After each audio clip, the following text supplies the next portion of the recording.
ਜੋ ਮੈਨੂੰ ਗੱਭਰੂ ਕਰਦੇ ਨੂੰ ਤੈਨੂੰ ਆਏ ਨੇ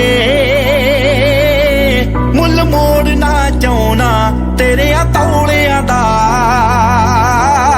ਸਾਰੀ ਉਮਰ ਤੂੰ ਬਾਪੂ ਮੇਰਾ ਕਰਿਆ ਐ ਹੁਣ ਬੋਝ ਤੂੰ ਮੈਨੂੰ ਦੇ ਤੇਰੇ ਰੌਲਿਆਂ ਦਾ ਜਿਹਨੂੰ ਡਿੱਗਦੇ ਟੈਂਦੇ ਨੂੰ ਲੋਕੀ ਟਿਚਰਾ ਕਰਦੇ ਸੀ ਉਹ ਪਰਬਤ ਵਾਂਗੂ ਛਾਤੀ ਤਾਣੇ ਖਲੋ ਗਿਆ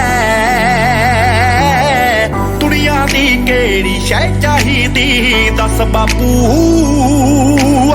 ਪੁੱਤ ਤੇਰਾ ਹੁਣ ਇੰਨੇ ਜੋਗਾ ਹੋ ਗਿਆ ਦੁਨੀਆ ਦੀ ਕਿਹੜੀ ਸ਼ੈ ਚਾਹੀਦੀ ਦੱਸ ਬਾਪੂ